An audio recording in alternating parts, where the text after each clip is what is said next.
Hola, buenos días, bienvenidos a la tercera parte de la unidad 9 dedicada a la Guerra Fría. En esta unidad vamos a estudiar la época en la que más cerca se estuvo de una guerra nuclear, en la cual casi está ya la tercera guerra mundial entre Estados Unidos y la Unión Soviética, pero no llegó la sangre al río, o seguramente no estaríamos pudiendo grabar este vídeo ahora mismo, ¿vale? Y no estaríamos aquí casi todos. El mundo estuvo muy a puntito en 13 días del año 1962 de irse a la porra, y vamos a estudiar cómo se llegó a ese momento, porque hasta ese momento había sido un periodo de distensión, que se usaba esa palabra, coexistencia pacífica, distensión, en la cual sí que había cierto acercamiento y cierto acuerdo de paz, de mantener la paz entre la Unión Soviética y Estados Unidos, pero casi se fastidia en el último momento. A esta parte le hemos llamado la Guerra Fría Media, The Mid-Cold War, from 1953 to 1962. Confieso que esta nomenclatura la he sacado del juego que os enseñé en el directo, el Twilight Struggle, ¿vale? Que es un juego que divide la Guerra Fría entre Guerra Fría temprana, Guerra Fría media y Guerra Fría tardía, late Cold War. Los historiadores cada uno divide la Guerra Fría de alguna forma, ¿vale? Pero de momento esto de early, mid, que serían dos vídeos nuestros, dos PowerPoints, y late, pues nos puede servir bastante para situar los periodos de la Guerra Fría.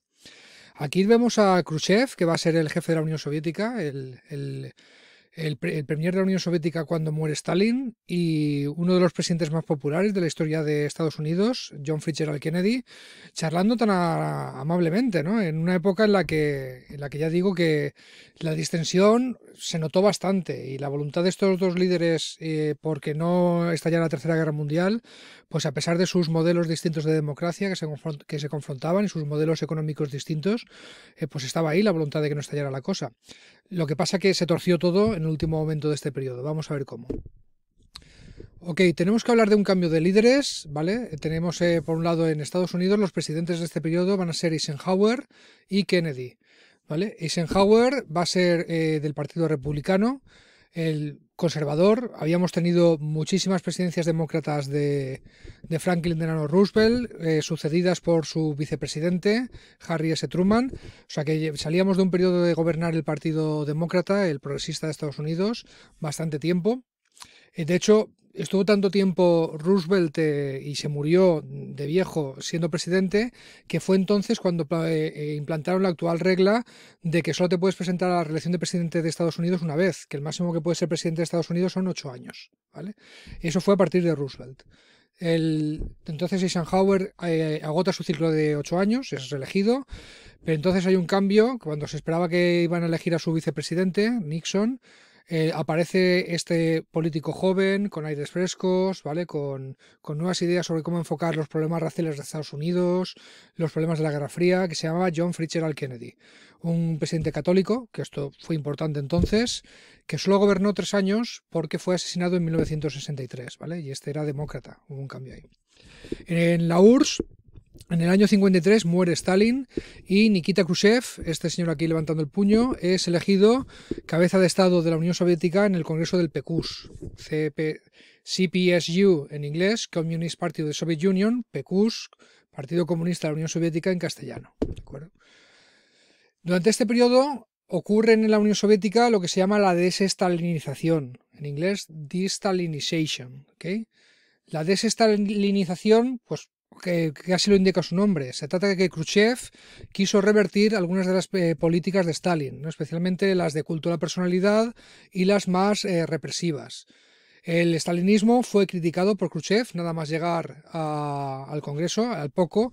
En uno de los congresos del PQS en el año 56 hay lo que se llevó a llamar en la época un discurso secreto, y lo pongo entre comillas, del PQS, en el cual criticaba el culto a la personalidad en época de Stalin y denunciaba pues algunos de sus crímenes, ¿no? Y persecuciones y ausencia de libertades y todas esas purgas tremendas que ocurrieron en época stalinista, en donde todo el mundo acusado de ser enemigo o sospechoso de ser enemigo de Stalin pues desaparecía, era enviado a a campos de trabajo o directamente se le mataba, ¿no?, por la policía secreta. Todo esto fue criticado en este discurso por Khrushchev, que se le llamó secreto, y lo pongo entre comillas, porque no fue un discurso secreto para el pueblo de la Unión Soviética. Lo que pasa que se leyó en un momento del Congreso del Partido Comunista en el cual ya no estaban presentes las personas observadoras de otros países, ¿vale? Se había invitado a observadores internacionales al Congreso, o invitados de países aliados o de países de la ONU, y este discurso lo pronunció Khrushchev en un momento en que ya no estaban presentes esos invitados internacionales. Por eso, cuando se dio a conocer en la prensa internacional, se habló de discurso secreto, y todavía en vuestro libro lo mencionan así. Eso no es exacto, ¿vale? Hay una anécdota muy buena de este momento que no sabemos si es verdad o no, pero ha pasado la historia, y creo que es muy ilustrativa de lo que estaba pasando en la Unión Soviética en este periodo, ¿no? Cuando decían que cuando estaba Khrushchev enumerando los crímenes de Stalin y denunciándolos, se oyó en la sala, entre la gente que lo escuchaba: ¿y tú dónde estabas entonces? ¿Vale? Porque Khrushchev era un alto cargo del Partido Comunista, durante la época stalinista también. Entonces Khrushchev, dicen que dejó de leer y dijo: ¿quién ha dicho eso? ¡Que salga inmediatamente! Y hubo un silencio sepulcral en la sala. Y Khrushchev dijo: camarada, yo en ese momento, en la época de Stalin, estaba donde estás tú ahora, en el miedo. Vale, pues no sabemos si eso llegó a ocurrir de verdad, pero creo que es una anécdota demasiado buena como para dejarla pasar. Se denuncian las políticas represivas de Stalin, hay cierta apertura, openness, hacia reformas sociales, políticas, económicas, y en política exterior Khrushchev formula una doctrina de coexistencia pacífica con otras naciones, incluida Estados Unidos. ¿Vale? En este periodo va a haber conflictos. Vamos a tener la Revolución Húngara del año 56, la crisis del Canal de Suez, también el mismo año, el Muro de Berlín, del que ya hablamos en la sesión pasada, se va a construir en esta época, y tenemos la crisis de los misiles cubanos, ¿vale? De la Revolución Húngara, que es el primero que vamos a ver, sabéis que Hungría era uno de los países satélites de la Unión Soviética, que había establecido un régimen comunista de partido único, de obediencia soviética, miembro del Pacto de Varsovia, por supuesto. Era uno de los países del bloque del Este, de los países satélite controlados por la Unión Soviética. ¿Qué causa esta revolución? Las reformas de Khrushchev, ¿vale? Las reformas de Khrushchev hacen que la gente en Hungría piense que es hora de pedir reformas del régimen, ¿no? Salimos de la época stalinista, donde ha habido mucha represión, ausencia de libertades, persecución de cualquier forma de oposición política, nada de libertad de prensa, nada de libertad de expresión. Entonces, la gente en Estados Unidos, la gente en Hungría, perdón, al ver las reformas que ha anunciado Khrushchev y al ver esa apertura que ahora tiene la Unión Soviética, la desestalinización, pues piensan que es hora de pedir reformas y empieza a criticarse abiertamente el régimen de partido único sin libertades, ¿vale? En 1956 el pueblo húngaro toma la calle. Estas protestas salen a la calle, ¿no? Estas demanda de apertura sale a la calle. Aquí tenéis una foto muy ilustrativa en la cual se ha tumbado una estatua de Stalin que había en Budapest, ¿no? Se ha puesto pintadas pues despreciativas sobre ellas, tantos millones de no sé qué, hay que tirarlo al váter, etcétera, etcétera. ¿Qué pasa? Que el ejército húngaro apoya esta revolución, se alza, se une a la gente que protesta, y esta protesta se convierte en una revolución, ¿no? Una demanda amplísima. Los nuevos gobernantes, la gente que gobierna el Partido Comunista de Hungría en este momento, anuncia que va a retirar a Hungría del Pacto de Varsovia, esa alianza militar que tenía la URSS con sus países satélite, y que le va a pedir a las Naciones Unidas, UN, a la ONU, que se le reconozca como un país neutral en el conflicto de la Guerra Fría. ¿Cuál es la consecuencia de todo esto? Pues que Moscú dice que hasta ahí podíamos llegar. Recordad que hemos dicho que una de las características de la Guerra Fría, lo dijimos en el primer PowerPoint, es que la Unión Soviética y Estados Unidos van a tener sus áreas de influencia y no van a permitir disidencias dentro de ellas, ¿vale? Algunas excepciones habrá a lo largo de la Guerra Fría, pero en general, si un país de América Latina, lo veremos en el próximo día, elige un gobierno prosoviético o tiene tendencias a ser aliado de la Unión Soviética, Estados Unidos va a intervenir de una manera u otra. Y la Unión Soviética hace lo mismo en este momento en Hungría, ¿no? Lo que hace es que envía tanques, Soviet tanks and troops sent to Budapest, la capital de Hungría, en la cual aplastan la revolución por la fuerza y con una represión bastante brutal.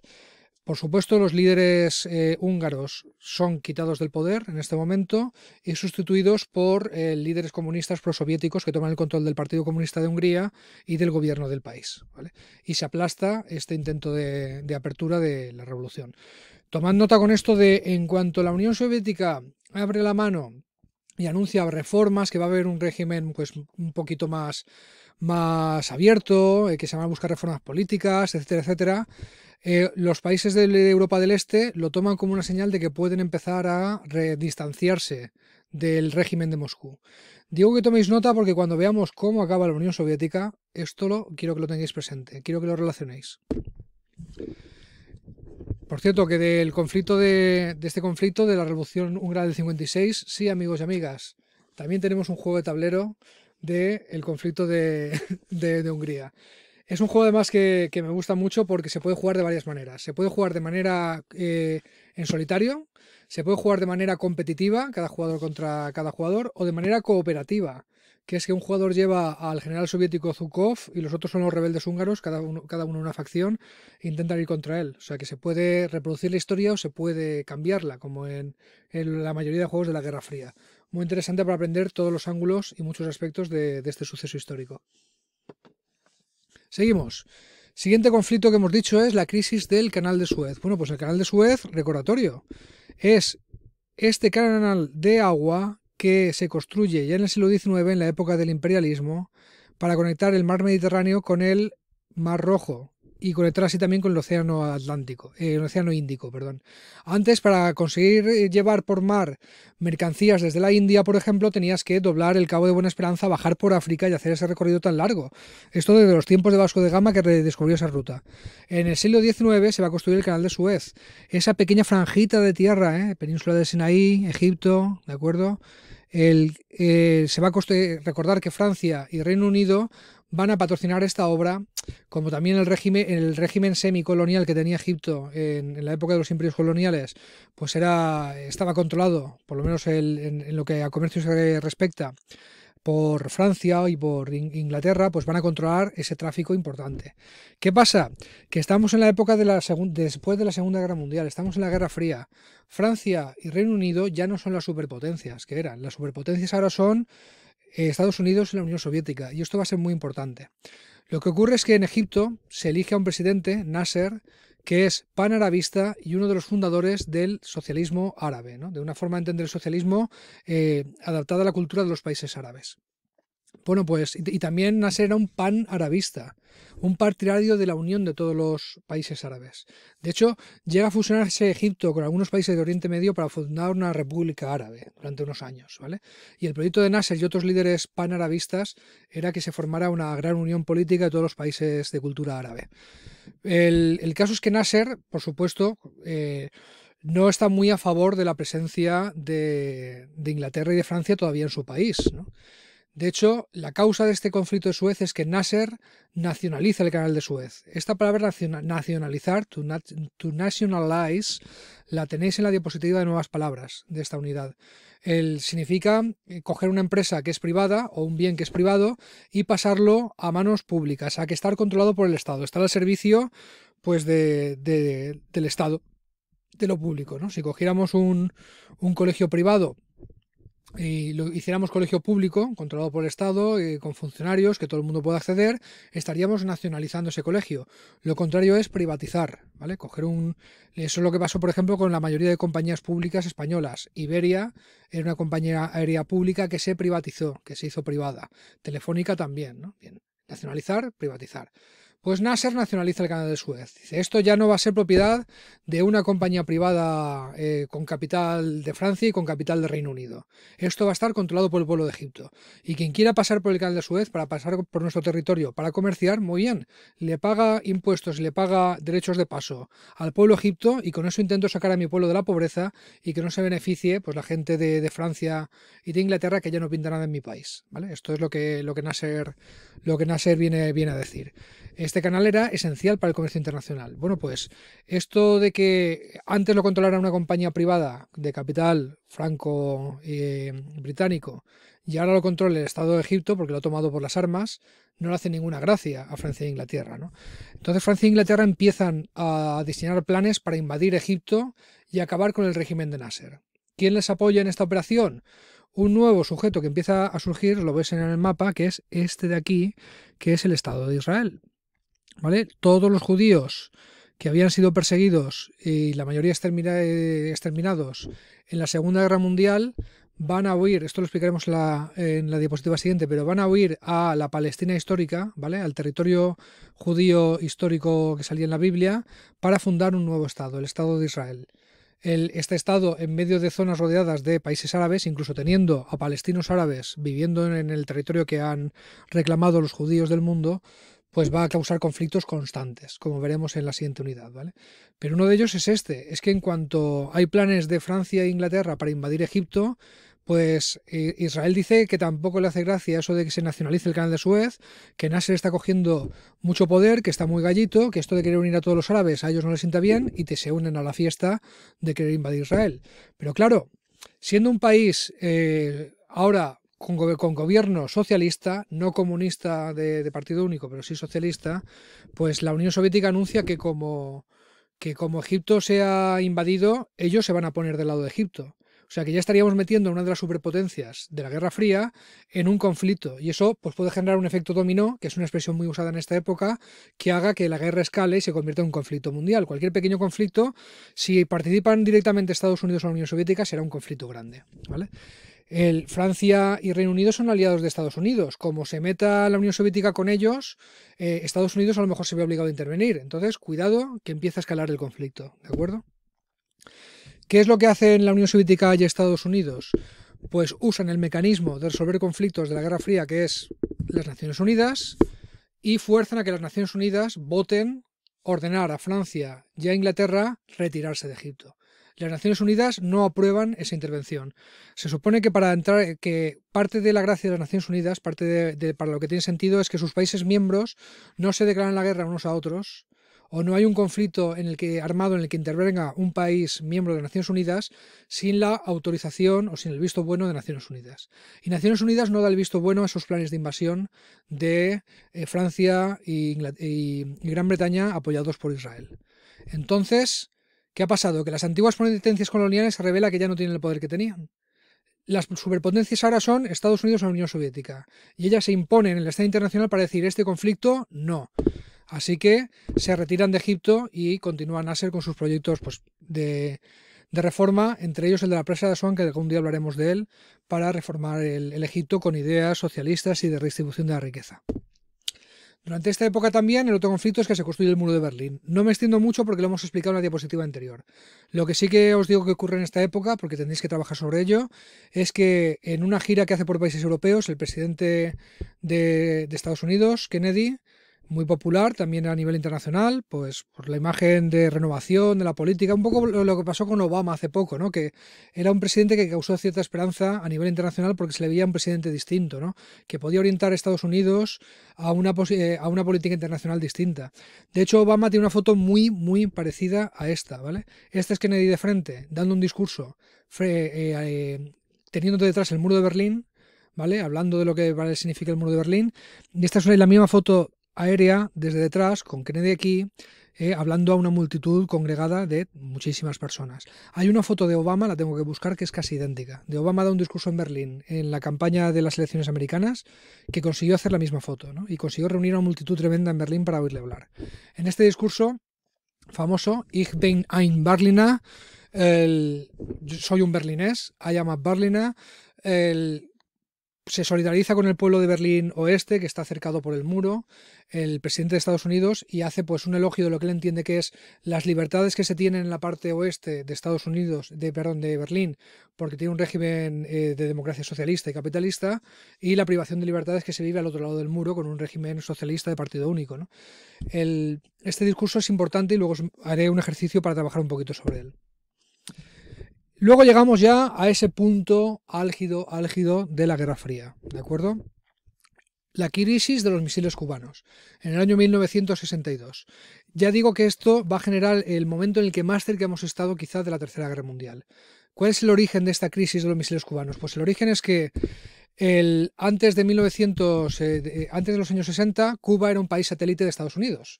Igual que Bulgaria, Rumanía, etcétera, son países satélite de Estados Unidos, de la URSS, pues Cuba de facto era un país satélite de Estados Unidos. Había una dictadura capitalista de Fulgencio Baptista, se llamaba el dictador, que estaba dominado, pues los intereses comerciales de Estados Unidos eran los que se imponían en la isla, ¿vale? Esto ocurre así hasta que hay una revolución comunista en 1958 liderada por los guerrilleros de Fidel Castro y también del Che Guevara, ¿no? Y de un montón de guerrilleros famosos. Raúl Castro, el actual creo que se llama líder de Cuba, no es el presidente de Cuba, es otra persona, pero el líder de Cuba, el jefe del Estado es Raúl Castro, que es el hermano de Fidel Castro, también hace la revolución, está en el 58 con ellos, ¿no? Consiguen echar al gobierno de Baptista y declaran un gobierno comunista que empieza a redistribuir la riqueza y a intentar sacar a Cuba de la pobreza. Esto de que Cuba estuviera en la pobreza mientras había una dictadura que se plegaba a los intereses de Estados Unidos, ¿no? Pues mientras había una minoría muy rica y una mayoría muy pobre, pues es lo que hace también que la revolución triunfe y tenga apoyos, ¿no? Además de las acciones militares que llevan a cabo. En el año 61, un grupo anticastrista de cubanos, es decir, cubanos en contra del comunismo de Fidel Castro y en contra de su régimen, que viven en Miami, en Florida, en el sur de Estados Unidos, pues organizan una invasión de Cuba para intentar quitar al gobierno de Fidel Castro y volver a un gobierno pues afín a los intereses de Estados Unidos, ¿no? Este intento de invasión en el 61 está apoyado por el gobierno de Estados Unidos y desembarcan en Bahía Cochinos. En vuestro libro pone el nombre en inglés, Bay of Pigs, ¿vale? Pero Bahía Cochinos pues es una parte en el sureste de Cuba que sí que desembarcan allí, pero como invasión de la isla fracasa totalmente esta acción militar, ¿vale? La detiene el ejército cubano.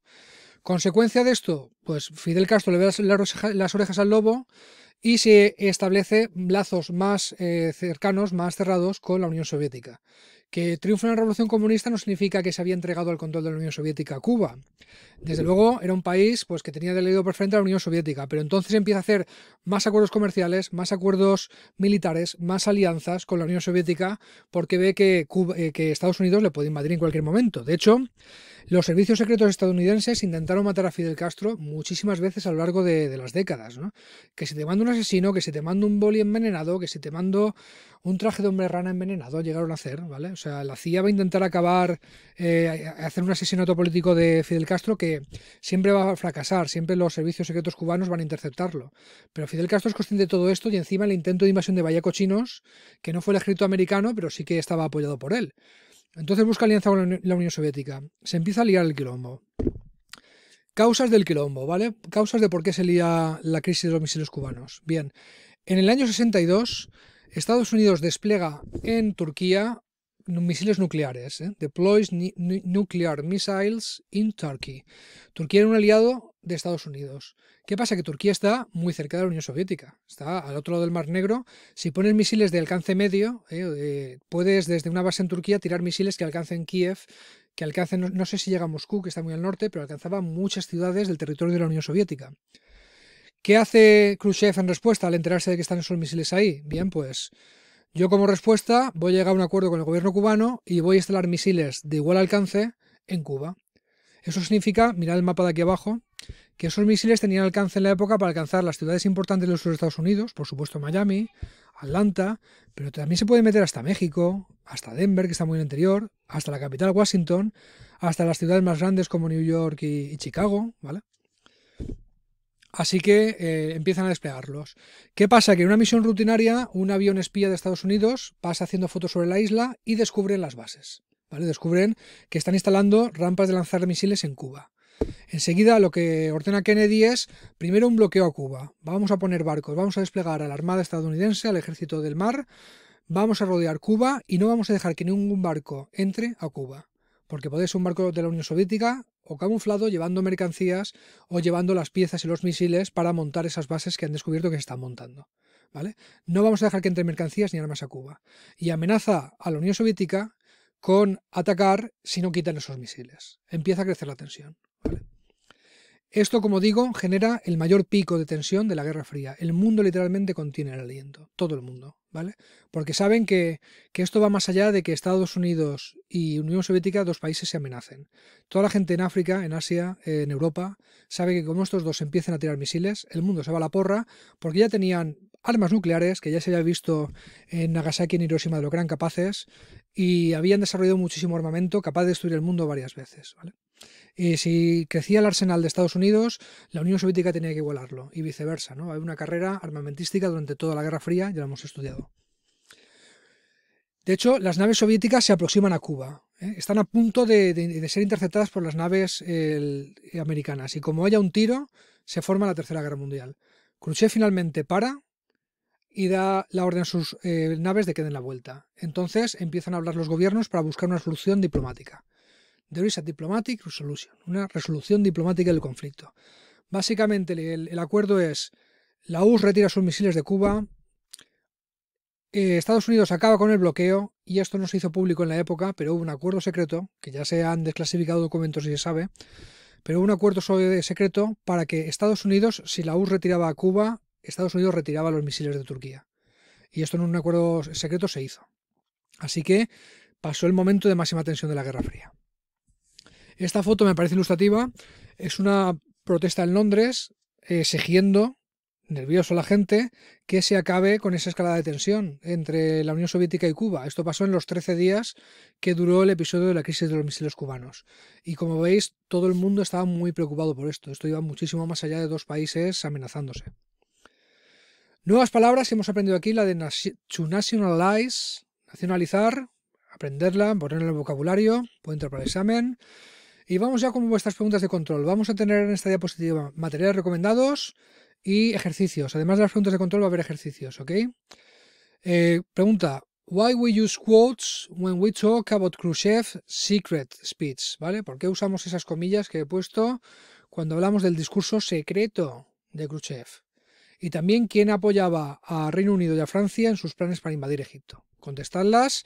Hoy Aules está activo, va lentísimo hoy viernes porque está toda la Comunidad Valenciana metiéndose en Aules, pero podéis ir contestando en vuestra libreta o en vuestro ordenador las preguntas, me las subís a Aules en cuanto esté disponible, ¿de acuerdo?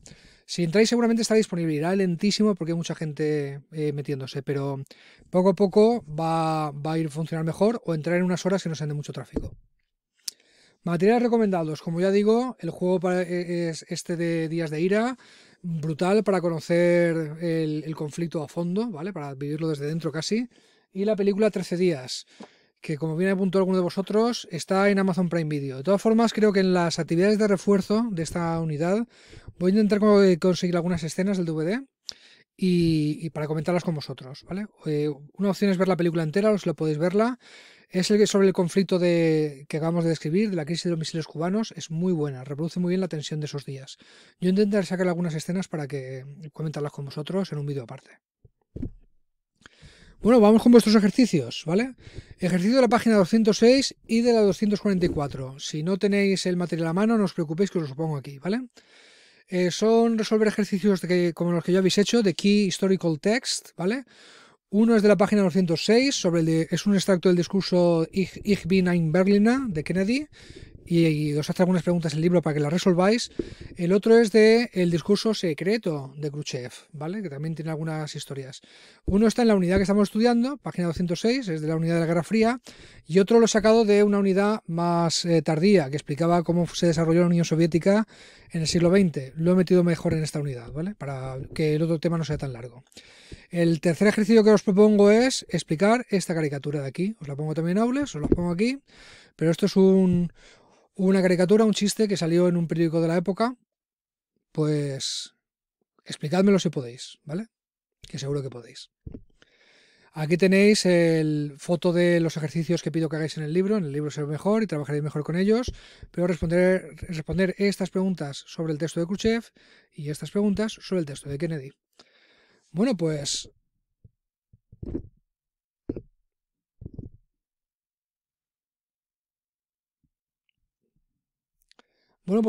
hasta aquí esta parte de la Guerra Fría. Seguimos en el siguiente vídeo, que saldrá el martes. Intentar responder por Aules, que irá a pedales estos días. No os obsesionéis con responder el ejercicio el mismo día que sale el vídeo, dejamos 2, 3, 4 días de margen, pero intentad subirlo por Aules. Si no funcionara, ya habilitaremos otra forma, ¿de acuerdo? Dentro de poco recibiréis la planificación para la semana que viene. Muchísimas gracias a todos y a todas. Hasta luego.